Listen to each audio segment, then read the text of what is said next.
bem-vindos a mais um episódio do A Conversa Com. E hoje estamos aqui com o Celso Monteiro, que é coordenador de jovens da AMIP.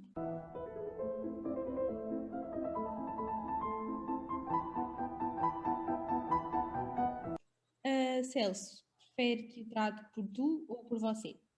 Por tu, é mais fácil. Ok, assim tornamos isto um bocadinho mais dinâmico e menos formal. Então vou começar com a primeira questão, que é dentro da... mais a ver com a associação. Porquê é que aceitaste entrar neste projeto? Sensivelmente, há 5, 6 anos para cá, ao início um bocadinho de forma forçada, entrei em tudo o que é cultural, tudo o que é, digamos, político, digamos assim, e comecei a ganhar gosto. Esta associação surgiu num período em que eu já estava com a ideia de criar um grupo de jovens na minha terra natal, e todos sabemos que começar sozinhos é muito mais difícil do que começar com a ajuda de alguém. Tenho de agradecer ao presidente da AMIP, ao Sr. Giovanni, e agradecer aos vice-presidentes, do qual o vice-presidente e presidente da Assembleia, Fernando Pereira, que nos ajudou bastante. Se não fossem eles, as atividades e o pouco dinheiro que nós temos hoje em dia, de certo que não existia. Eu aceitei, principalmente, porque acho que os jovens têm de ter voz na nossa sociedade. Acho que, sendo o futuro e um bocadinho do presente, tem-de lhe dar plataformas para que eles consigam falar e mostrar que têm tanto ou mais capacidade quem está no poder agora. Foi um bocadinho por aí. A minha ideia foi sempre defender os jovens. Vejo aqui uma vertente um bocadinho política, mas já vamos analisar isso mais à frente. Porquê é que aceitaste presidir a AMIP a nível nacional, sendo que este é um cargo assim bastante elevado para um jovem na altura em que aceitaste de 17 anos? Eu sinto que põe isso de qualquer coisa, e nós tivemos isso na história. É sempre precisa a dita carne para canhão. É sempre preciso alguém dar o primeiro passo. Se correr bem, muito bem, viram outros a seguir. Se correr mal, é só ele que se queima e é só ele que fica na história. Obviamente que começar e dar o primeiro passo é importante. Eu tinha 17 anos, é verdade. Mas eu vi isto como um hobby em primeira instância. E uma forma de me divertir. Afinal, estava com gente da minha idade, íamos fazer projetos nos quais eu sabia que as pessoas iam gostar e nas quais eu ia ficar feliz. E está, se corresse mal, eu ia ficar marcado sim como o que falhou, mas também ia ficar marcado como o que tentou. Acho que nós temos de ter sempre essa visão de se correr bem, ótimo, serás o primeiro, não serás o último. Se correr mal, epá, se fomos os primeiros, falhámos, mas ao menos tentámos. Que é o que muita gente não faz. É quase impossível, após ouvir essa resposta, não acrescentar aqui uma pergunta que nem estava planeada. Inicialmente vias a AMIP como um hobby, atualmente vês a AMIP como o quê? Eu inicialmente via a AMIP como um hobby, e explicar bem esta frase, que é, eu via a AMIP como uma coisa secundária, porque está, era para fazer atividades que iam acontecer no prazo de 2, 3 meses. Ou seja, eu teria tempo para pôr aquilo um bocadinho como segundo plano. Neste momento a AMIP quase que me ocupa metade das minhas horas diárias, porque está, primeiro estou num período de férias escolares, ou seja, tenho mais tempo para isso, obviamente, e percebi que a AMIP pode não só responder ao que eu ambicionava que ela se tornasse, mas muito mais. A AMIP hoje em dia é mais do que uma ação cultural, é uma ação de contextualização e de ajudar as pessoas. Acho que isso é extremamente importante. Ok, vamos então aqui passar a uma pergunta que eu acho crucial, que é como é que tem sido o teu contacto com os jovens do teu grupo e dos outros grupos, e também com os coordenadores? Como é que é para ti coordenar esta equipa? Ao início, tal como eu referi, eu fui coordenador do que é agora a delegação de Pereira. Ao início éramos 11, e aí está, é muito mais fácil ter de coordenar, e aí está, para mim, um coordenador não é o que manda, é o que faz com que toda a gente consiga mandar um bocadinho, porque aí está, se só houver um a mandar, a probabilidade das pessoas saírem triplica, porque estar a ouvir uma pessoa que tem a nossa idade, a querer nos dar ordens, é meio caminhada para ficarmos aborrecidos e queremos sair. Depois recebi ordens para tentar aumentar e criar mais delegações.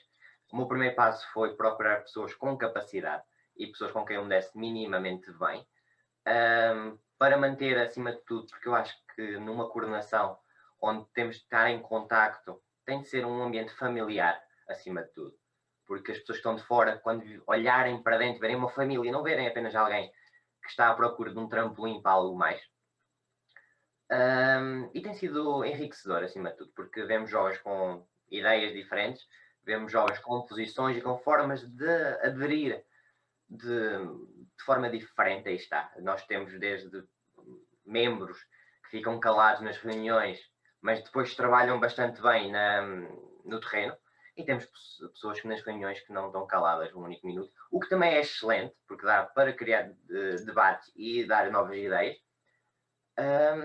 O que enriquece, acima de tudo, e a minha função enquanto coordenador neste momento é, acima de tudo, dar a quem está a coordenar as delegações de forma mais direta os meios necessários para brilharem todos ao melhor nível, porque essa é a minha função. Eu não busco o brilho para mim, procuro que cada membro da AMIP, cada jovem, consiga potencializar-se e mostrar a qualidade e o talento que tem. E acredito, tem imenso talento este grupo e ainda podemos ir mais longe. Inevitável também será, eu não te colocar aqui uma questão após ter ouvido esta resposta. Creio que isto vai ser uma entrevista muito interessante, porque cada resposta tua surgem novas questões que nem estavam no meu guião inicial. Falaste aí por breves instantes, e não me escapou ao meu ouvido tísico, um trampolim para novas coisas. Que novas coisas seriam essas e em que medida é que a AMIP pode ser então esse trampolim que tu falas? Hoje em dia, todas as associações culturais, desde aquelas mais recreativas, mais pertencentes à nossa vila, à nossa aldeia pequenina, são usadas, infelizmente e inevitavelmente, como trampolim político. As pessoas entram lá com mandatos de 2, 3 anos e tentam chegar à junta e depois tentam ocupar um pequeno posto na Assembleia Municipal, coisa do género. Desde o primeiro momento em que eu entrei para a AMIP, nunca vi a AMIP estar como um trampolim. Porque eu acho que se nós entramos numa associação cultural para apenas para a usar para chegar a um ponto mais alto, primeiro estamos a ser mentirosos quando nós comemos, porque não é a nossa qualidade que nos vai levar a esse lugar, vai ser a qualidade de todos os membros que estão atrás de nós. E depois estamos a ser mentirosos para quem nós estamos a falar, porque nós apresentamos-nos como alguém que tem um projeto cultural, tem um projeto para bem das pessoas, e no fim ao cabo usufruímos disso apenas para o nosso próprio proveito. Há muita gente, e hoje, formos a norte e a sul do país, se nós formos a ver isso, mais de 50%, arriscando este número, de géneros de coordenadores, desde grupos de jovens, já associações recreativas, até mesmo algumas, digamos, algumas empresas que nós conhecemos bem, simplesmente usam o período em que estão à frente delas para chegar a um posto político e conseguir enriquecer e ter algum tipo de poder. Neste caso, acho que nenhum dos membros que está comigo ambiciona isso. Ok, vamos então passar aqui à próxima questão.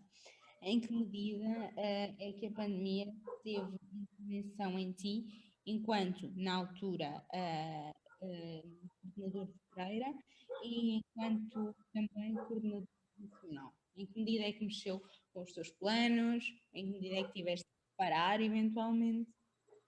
A pandemia surgiu, aí está, a primeira vez que se houve a pandemia ainda foi em 2019, foi nos finais de 2019 na China, mas só chegou a Portugal em força, aí está, em março mais ou menos, quando foi a altura do primeiro confinamento. Eu tenho de ser verdadeiro e nunca pensei que a pandemia nos fosse afetar desta forma. Pensei que sinceramente fosse mais uma gripe, tenho de dar uma palmatória agora e perceber que estive errado nessa leitura. Tanto que nós em fevereiro, em Pereira, fizemos até agora a única atividade presencial, que foi uma festa de carnaval, que tem sido o fundo de maneio que tem dado de um lado para o outro. E de facto nós tínhamos muitas atividades. Tínhamos uma atividade de tentar limpar o que são as praias fluviais na zona do Mondego, tínhamos aulas de dança presenciais, tínhamos até algumas entrevistas que nós gostaríamos de fazer, inserido neste plano, fossem presenciais, para poder mostrar mais das pessoas e mais do sítio onde elas vivem. Obviamente que a pandemia, vindo a isto, em Pereira, nós tivemos desde março até junho, mais ou menos, parados. Eu tive de cessar completamente as reuniões porque manter jovens de 14, 15 anos atrás do computador sem poder fazer atividades é quase como se fosse um massacre, porque eles não estão lá. Eles estão lá fisicamente, mas estão com as câmaras desligadas e estão mexendo no telemóvel, estão a fazer outras coisas. E tivemos de nos adaptar. Nós fizemos no final do ano passado, voltámos com as aulas de dança, à distância, obviamente. Começámos com algum tipo de projetos. Íamos tentar fazer outras coisas agora que não estão a ter muita aderência. Eu percebo, as pessoas estão em casa, não estão para com a disponibilidade. Mas vamos continuar a trabalhar, até porque a pandemia veio, mas nós estávamos cá antes da pandemia e eu tenho uma qualidade que eu acho que é uma qualidade, que é a teimosia, e esta pandemia não vai ser mais teimosa do que eu, nem dos que trabalham comigo. Gostei bastante desta parte final de ser mais teimoso que a pandemia. Creio que possa ser uma grande vantagem.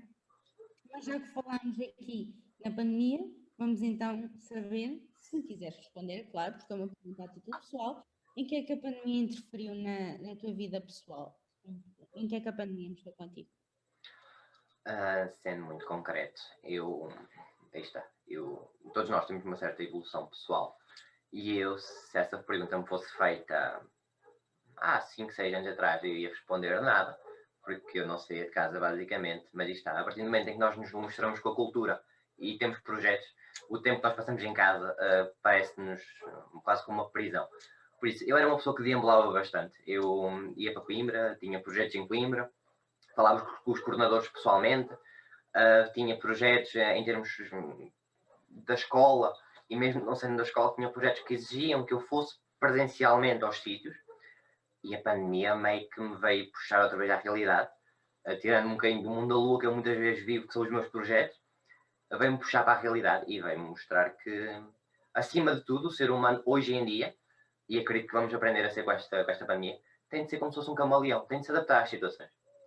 Admito, a primeira fase, que eu ainda apanhei a pandemia no final do meu 12º ano, aquela fase das aulas em casa, para mim foi um massacre, porque eu estar em casa a ter aulas, sem poder responder, correndo o risco de não me ouvirem ou correndo o risco de ter colegas meus a falar em cima de mim e não só ouvir nada, isso para mim foi frustrante.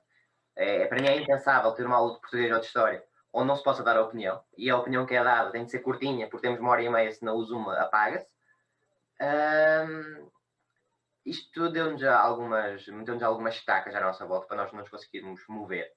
Mas aí está, volto a repetir. Quem tem vontade faz tudo, e eu consegui fazer tudo o que tinha de fazer presencialmente, sem me colocar em risco em mim ou à minha família, porque é uma coisa importante. Se nós queremos fazer as coisas, temos de as fazer com cuidado, porque senão é aquela velha história de ser paciente em casa ou ser paciente numa cama de hospital, são coisas um bocadinho diferentes. Mas está, não podemos deixar, e eu tenho essa máxima, não é por me proibirem de sair que eu vou deixar de fazer as coisas. Até porque as pessoas que estão em casa merecem tanto ter atividades como eu.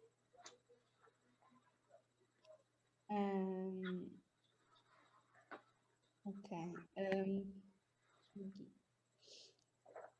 Numa primeira fase, eu vou passar para um tipo de pergunta, se calhar um bocadinho diferente, mas que acho que se enquadra bem nesta entrevista, dado que és o coordenador nacional.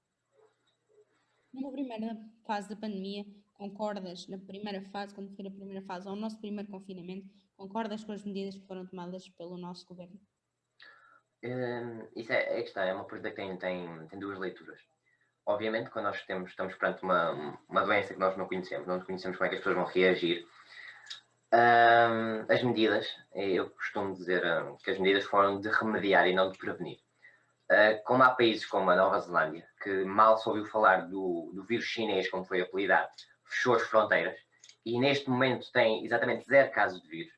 Acho que Portugal, obviamente eu percebo, estamos perante uma comunidade europeia, não podemos fechar fronteiras assim do nada, mas seria mais viável combater o vírus não deixando entrar do que depois combater ele já estando cá dentro. Porque nós temos de ter uma noção, o povo português, quando se diz não faças, é quando mais facilmente ele faz. Se nós dizemos às pessoas não saias, elas de certeza que vão comprar um cão ou um gato pela internet só para poderem ir passear. E isso deparou-se tanto em março como está a deparar agora. Ou seja, as medidas que foram tomadas de remediar a situação foram as aceitáveis. Fechar os sítios onde as pessoas vão, enviar os alunos para casa. Eu concordei em primeira instância nisso. Obviamente, para mim, e se fosse eu que tivesse esse poder de decisão, eu teria fechado as fronteiras. Porque se o vírus não estava cá dentro, se elas estivessem fechadas, ele não poderia entrar. É tão linear quanto isto. Depois, a aplicação das medidas. É que eu acho que houve aí mais falhas, principalmente no que foi o apoio dado aos estudantes. Quando nós mandamos estudantes para casa ter aulas online, nós temos de ter a noção que há estudantes que a única refeição completa que eles tinham durante o dia era feita na escola, porque a cantina lhes dava. Temos de ter noção que havia na altura, pelo menos em Coimbra, cerca de 25% dos estudantes que não tinham um único telemóvel de ponta ou um computador para assistir às aulas online. Ou seja, é muito bonito e nós dizemos que os estudantes vão para casa e vão ter aulas online, mas houve uma preocupação um bocadinho tardia em ver se os estudantes tinham as condições para ter essas aulas. E um facto disso que nós estamos a falar, de que isto já se passou quase há um ano, é que passado um ano ainda há estudantes que não têm as condições necessárias. E depois podem-nos dizer, ok, os pais tinham de se preocupar com isso. Como é que um pai ou uma mãe com 500 euros consegue fazer a ginástica, se ainda por cima o vencimento for cortado, de dar um computador ou um telemóvel, quando a principal preocupação é pôr comida em cima da mesa? Acho que as medidas em si foram aceitáveis para o tempo em que foram colocadas, mas houve vários pontos que elas se esqueceram. Então agora vamos avaliar as medidas atuais. Já conhecendo melhor o vírus, já tem tido um primeiro confinamento.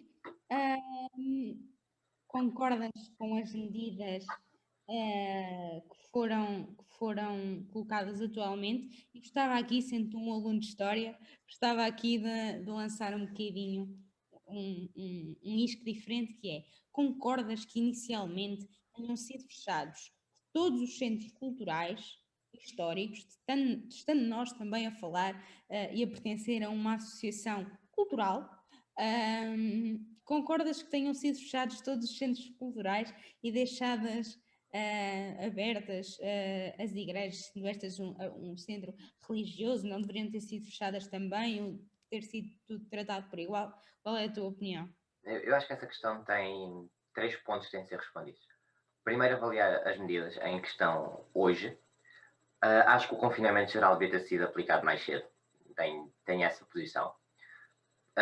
Não compreendo o porquê de mandarem os alunos 15 dias para casa sem ter aulas sequer. Fala-se agora que as escolas vão entrar em aulas online porque não vão abrir tão depressa. Acho que isso é uma coisa que todos nós já sabíamos, mas que acreditávamos sempre naquela utopia de o vírus em 15 dias vai se conter. Não, o vírus devia ter sido contido no Natal, devia ter sido contido no Ano Novo e não o foi. Que é mesmo assim. Abrem-se exceções e depois tem de se remediar novamente. A questão de fechar os centros culturais, acho que é o mais fácil. E também temos de ver uma coisa muito, muito linear. Neste momento, e na altura em que eles estavam abertos, que foi o verão e o final do ano, hoje em dia, os centros culturais enchem mais facilmente do que igrejas. Contudo, se nós recuarmos ao ano passado, quem fez uma pequena revolução de vídeos online foram padres fiéis das religiões a pedir o regresso das missas. Ou seja, quem fez barulho é quem foi beneficiado, se formos a ver esta segunda medida. Eu tenho uma posição muito própria perante a religião. Obviamente, respeito que não tem uma visão igual à minha, mas acho difícil, e aqui deixando um pequeno comentário, que é a minha posição, aí está. Acho difícil o vírus escolher os sítios onde ataca.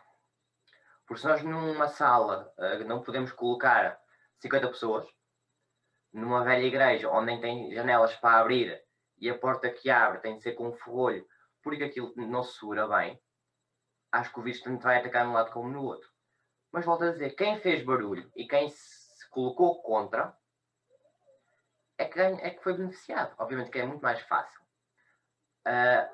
Alguém que está a trabalhar para o Estado, porque temos de ver isto, padres, seja quem for que exerça uma posição dentro da igreja, é um trabalhador estadual.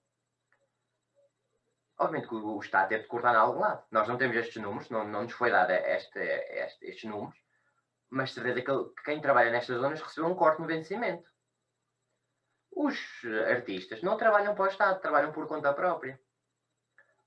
Ou seja, entre ouvir alguém a quem tu não deves nada ou ouvir alguém a quem tu estás a dever dinheiro, é mais fácil calar a quem tu não deves nada, porque tu sempre trabalhaste por conta própria, trabalha outra vez, do que estar a ouvir alguém que trabalha para ti. É a minha posição. Obviamente que, aí está, também percebo que as doenças psicológicas afetaram bastante a sociedade. E ir a sítios religiosos, esoterismo ajuda bastante as pessoas. Eu percebo isso. Não, eu respeito quem quando se sente mal procura um amigo que lhe possa confortar. Aceito isso.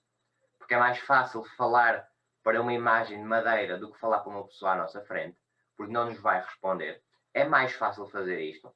Aceito isso, mas não aceito que artistas que deram a vida e dão dinheiro, e muito dinheiro, para que a economia nacional funcione, sejam abandonados quando tem de se abandonar alguém, tem de se tirar a borda fora a cultura e a música, e seja o que for que esteja envolto nisto, seja o primeiro a ser escolhido.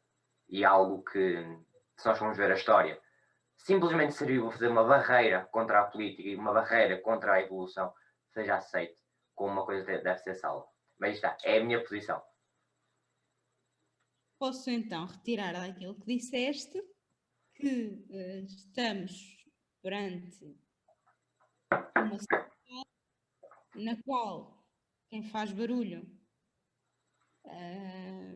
como tu próprio insinuaste ou afirmaste,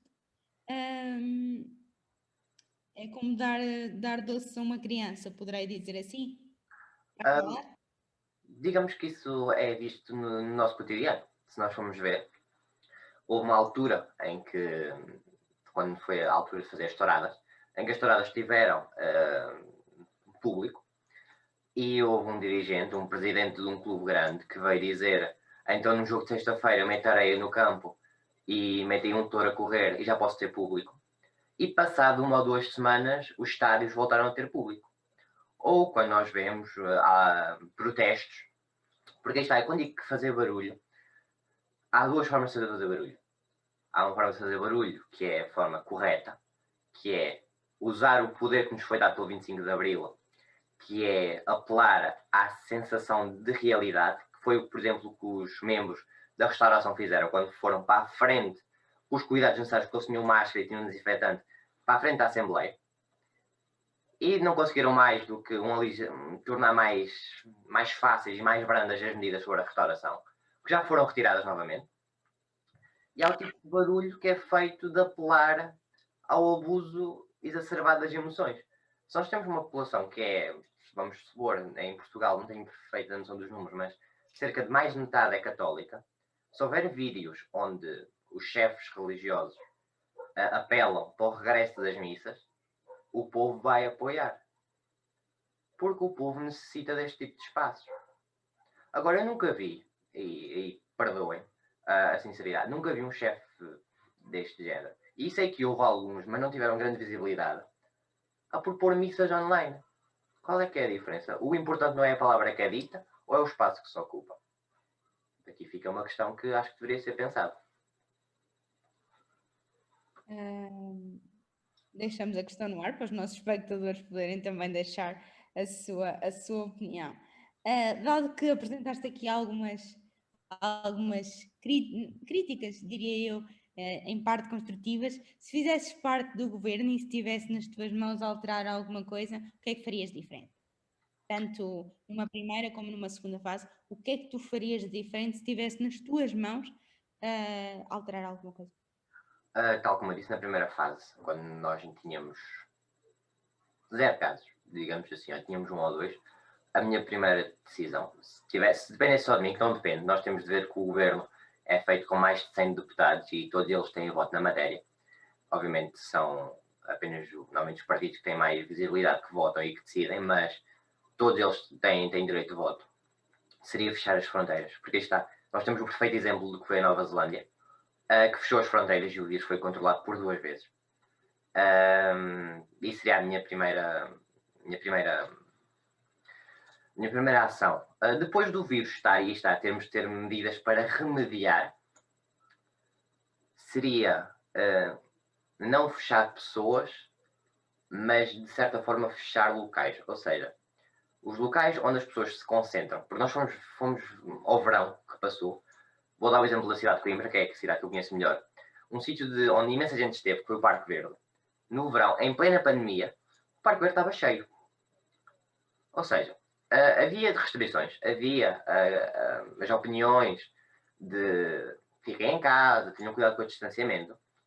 E havia pessoas a irem a banhos, havia casais a estarem juntos, em pleno Parque Verde, sem qualquer tipo de preocupação. Ou seja, seria mais fácil, e está na minha leitura, o que foi feito em março, mas depois acho que as políticas de março foram um bocado esquecidas. Que era fechar parques, fechar sítios onde as pessoas se juntassem em grandes números. Agora temos de ver uma coisa. Os ginásios, hoje em dia, estão fechados. Mas estão a dar aulas online. E quem conseguir, quem tem essa disponibilidade, paga e tem acesso às aulas. Por que não abrir? E sei que houve alguns sítios que o fizeram. Aí está, durante o outro período, agora estamos a iniciar, vamos ver o que é que acontece. O que é que centros culturais? Cinemas. Vou-te a referir igrejas de todas as religiões. Porquê é que não fazem a mesma coisa? Assim as pessoas podiam estar em casa, pagar, porque hoje em dia, por PayPal, por MBWay, qualquer pessoa consegue pagar à distância, não é necessário estar presencial. Não tem acesso a estes meios. Obviamente, podem-me dizer, é diferente estar presencial. Eu sei, eu estar em casa fechado é um martírio para mim. Mas, se nós queremos voltar à normalidade, e a normalidade é podermos ser tão bons portugueses como fomos, que é ter as nossas festinhas de bairro, podemos ir ao cinema 4 ou 5 vezes por semana quando estamos de férias, temos de fazer uma escolha agora, que é ou ficamos em casa, e aí está, se tivermos a disponibilidade e o apoio de estar em casa com regalias, melhor. Agora, se estivermos em casa, que a única coisa que nós temos para ver algumas pessoas são os 4 canais de televisão comum, que agora são 7, mas vamos pôr os 4 principais, o tempo em casa torna-se curto. Torna-se bastante curto. Porque os preços do que está lá fora não desceu. Os livros continuam, se calhar os mais baratos, a custar 12 euros para cima. Os filmes continuam a custar 12 euros para cima. E nós estamos em casa com as mesmas coisas que tínhamos antes da pandemia chegar. Acho que se a vida em casa tem-se tornar uma realidade, acho que quem está no poder e quem está em posição de tomar decisões tem de ajudar o povo, porque acima de tudo, quem está no poder foi lá colocado pelo povo. Não posso deixar de mostrar o meu particular interesse nesta entrevista, porque estás-me a conseguir trocar as voltas ao guião, o que é fantástico. Bom, eu tinha aqui uma questão que vou acabar por alterar. Após ouvir esta tua resposta, eu tinha uma questão que se vai prender com esta resposta que tu acabaste de dar. Então eu vou fazer uma leve alteração. Perante a resposta que deste e o facto de teres aceito a presidência da associação, podemos dizer que estamos aqui a descobrir uma veia política que esteve escondida até agora? Podemos dizer isto desta forma? Ou será é que depois de te ouvir falar, deixou-me aqui, apesar de já estar nas minhas questões de se realmente o facto de teres aceito a presidência da AMIP era alguma veia política escondida, após ter ouvido esta resposta, a dúvida tornou-se 100 vezes maior, como é óbvio. Eu gosto de dizer que essa denominação de veia política pode ser muitas vezes mal interpretada.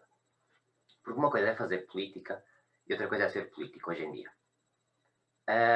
Acho que a política, na sua gênese, e se formos ver a gênese da política, nasceu na Grécia, na antiga Grécia, era defender o bem geral para todos. E para mim, a cultura anda um bocadinho de braço dado com isso, porque para uma civilização estar bem, tem de ter uma cultura enraizada e tem de ser uma cultura feita por eles. Acho que é um papel. Ou seja, eu gosto de dizer que tenho uma veia cultural. Apenas, e simplesmente por aí algumas pessoas têm essa dúvida da minha veia política. Eu não me quero mostrar com a política, por uma simples razão. E vou dar alguns exemplos que podem ser mal interpretados. Uma pessoa que também foi ligada a uma veia política extremamente forte acabou por chacinar quase uma etnia inteira. Estou a falar de Adolf Hitler, no passado século. Toda a gente dizia que ele tinha uma capacidade de política e uma capacidade de oratória fascinante. E realmente tinha. Mas se nós ligarmos entidades como esta à política, a minha veia política não existe. Porque este tipo de pessoas é as pessoas com quem eu não me quero compactuar. Se nós formos dar outro exemplo, que é um exemplo religioso, o Gandhi, que é um chefe religioso na sua autoria, ele muitas vezes é coincidente com a cultura. Nós pensamos em Gandhi e pensamos, obviamente, na cultura que ele defende. Ou seja, eu prefiro dizer que eu tenho uma veia cultural e uma veia de defesa da cultura e das pessoas que a querem integrar.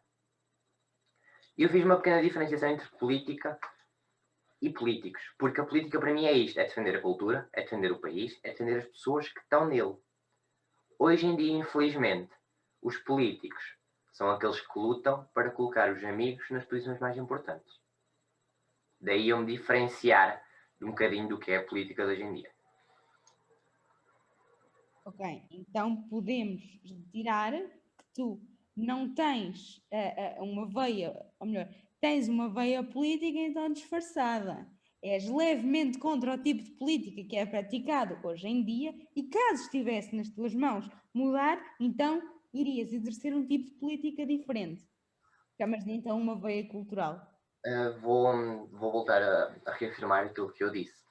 Eu neste momento não tenho veia política.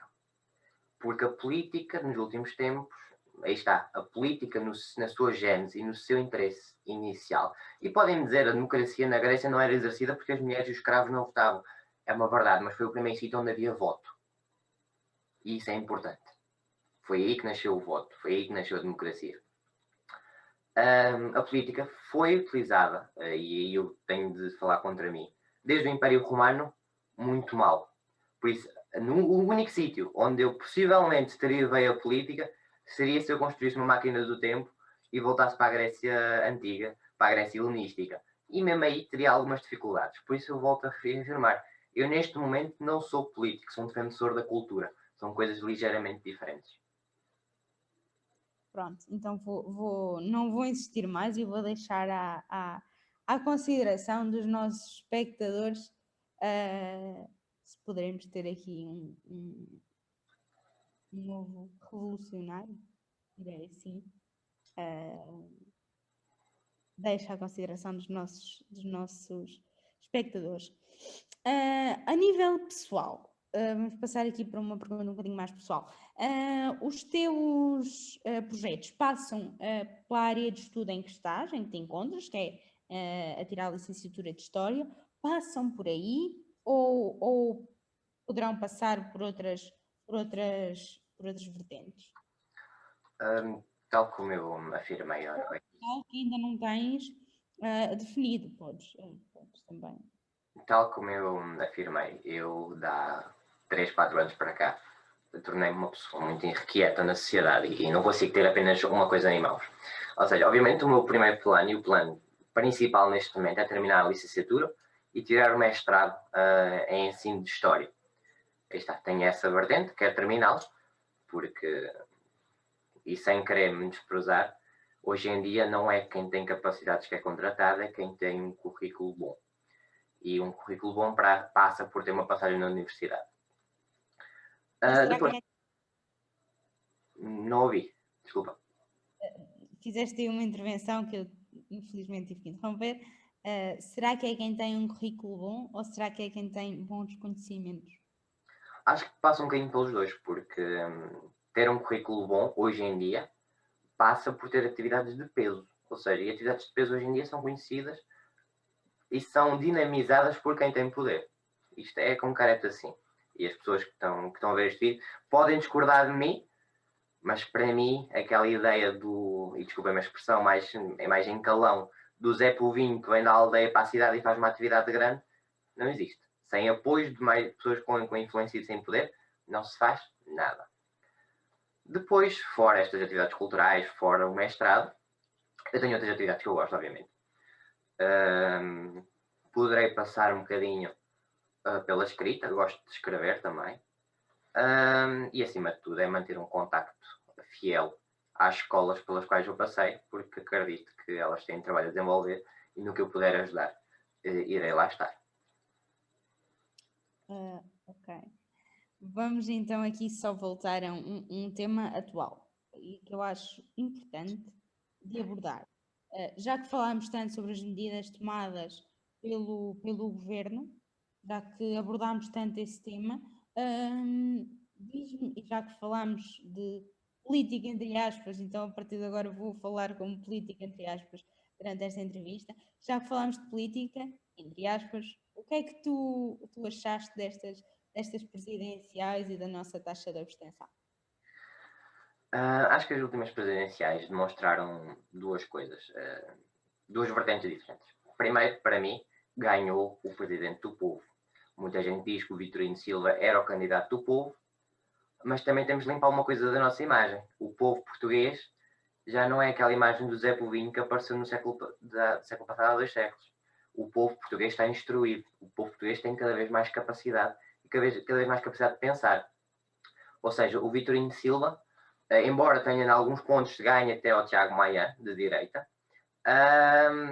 apareceu, e com todo o respeito, para muita gente, como um representante da vontade rural.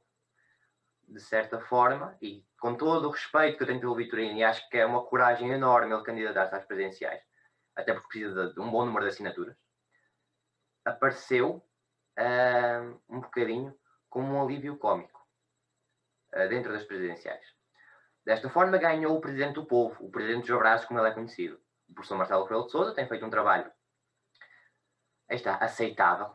No último ano as medidas que ele tomou foram influenciadas pela pandemia e se calhar não foram as mais corretas, mas acho que há uma coisa que nós temos de ver aqui nestas últimas presidenciais, é que a democracia sofreu um ataque enorme. Por duas razões. Primeiro, uma taxa de abstenção de mais de 50%. É uma coisa exorbitante. Há pessoas que se esquecem. Eu percebo a pandemia, mas não pode ser a pandemia não pode ser dada como justificação. Porque já antes da pandemia a abstenção foi enorme. A pandemia só veio piorar. A abstenção já existia. Há pessoas que se esquecem o que foi o 25 de Abril, as pessoas que passaram pelo 25 de Abril, as pessoas que morreram no 25 de Abril, e o que é que o 25 de Abril significou? A liberdade de poder escolher. Obviamente podem me dizer, mas nenhum dos candidatos eu gosto ou me ligo a ele. Votem em branco, mas mostrem que nenhum deles vale a pena o vosso voto. Acho que é esse o principal voto. Agora, não ir votar não é solução porque não vale nada. Estar lá 1% de abstenção ou estar 50% vale exatamente o mesmo. E depois tenho de mostrar o meu desagrado, porque tanto para mim, tanto extremismo de esquerda como extremismo de direita é um perigo para a democracia. E ver um candidato de extrema-direita a ficar em terceiro lugar e a ganhar em grande parte do país, acho que não ganhou ninguém nestas presidenciais. Quem perdeu foi a democracia. E temo que isto aumente. Portanto, tocámos aqui num ponto crucial nestas eleições, que foi o candidato que ficou com a posição em terceiro lugar. Temos que numas próximas eleições ele possa assumir, digamos que um papel mais relevante na nossa sociedade. Temos que possamos estar a caminhar a passos largos para um novo fascismo. Eu sou estudante de História e não posso dar um exemplo de hoje em dia sem me basear no passado. se nós formos ver, no século passado, quando surgiram líderes absolutistas, como Hitler, como Mussolini, os países em questão estavam a passar por um período de desgaste bastante grande. Hitler aparece na sequência do Tratado de Versalhes, onde a Alemanha estava reduzida a uma província de França, quase. Ou seja, os líderes absolutistas, sejam fascistas, sejam comunistas, normalmente usufruem do mal-estar do povo. Porque vêm com propostas que parecem muito boas.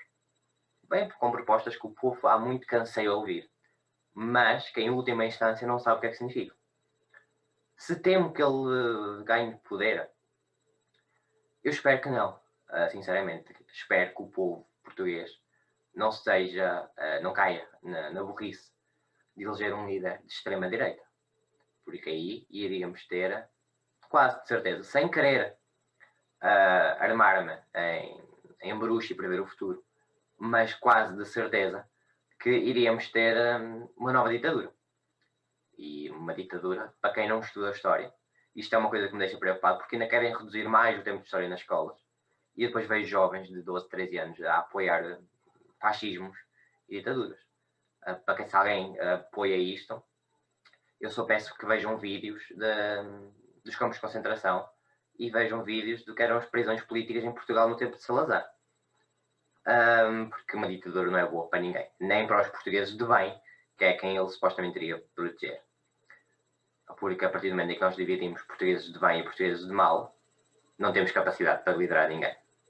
Somos todos iguais e temos de ver que isto é mesmo assim.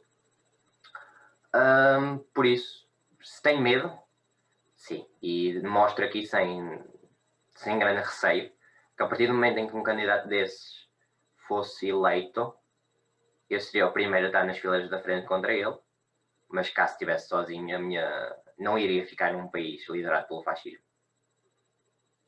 Muito bem. Caso tivesses sido candidato nestas presidenciais, ponto assim, num patamar bastante interessante, caso tivesses sido candidato nestas presidenciais, qual é que achas que era o teu ponto forte face a todos os candidatos que estiveram presentes? Acho que é um bocadinho difícil responder a isso, porque eu iria estar a combater com uma coisa que se chama experiência. Eles têm mais experiência e alguns deles têm mais anos de política do que eu tenho de vida. Por isso, achar que tenho um ponto forte perante todos os candidatos era algo difícil e acho que mesmo impossível. Agora, posso apontar, aí está, contra os extremismos, seja extrema esquerda, seja extrema direita. Não acredito em utopias numa sociedade sem ordem, onde qualquer um se lidera a si próprio. Acho que isso é uma utopia cada vez maior. E não acredito que a nossa sociedade esteja dividida entre pessoas boas e pessoas más, porque isso é dividir o xadrez entre branco e preto e esquecer que há um cinzento que toda a gente está.